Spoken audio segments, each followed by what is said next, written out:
একটি লম্ব বৃত্তাকার শঙ্কুর ভূমিতলের ব্যাস 21 মিটার এবং উচ্চতা 14 মিটার। প্রতি বর্গমিটার 1.50 টাকা হিসাবে পার্শ্বতল রং করতে কত টাকা খরচ পড়বে হিসাব করে লিখি। তো মনে করি এটা হচ্ছে শঙ্কু, এটা তির্যক উচ্চতা এল, এটা স্ট্রেট হাইট এইচ আর ব্যাসার্ধ আর। মনে করি শঙ্কুর ভূমিতলের ব্যাসার্ধ আর ইকুয়াল টু আর একক।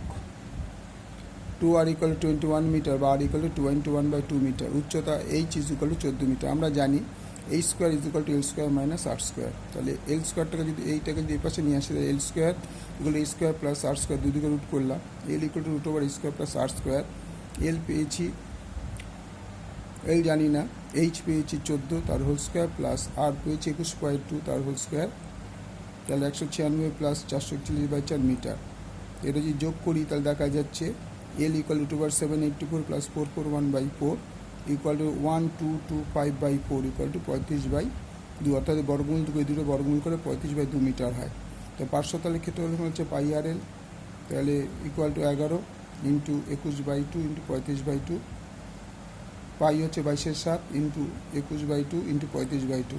তার 7 দিয়ে 5 7 35, 2 1 দিয়ে 11 2 22। তাহলে আলটিমে দেওয়া হলো 5 1 55 ইন্টু 21/2।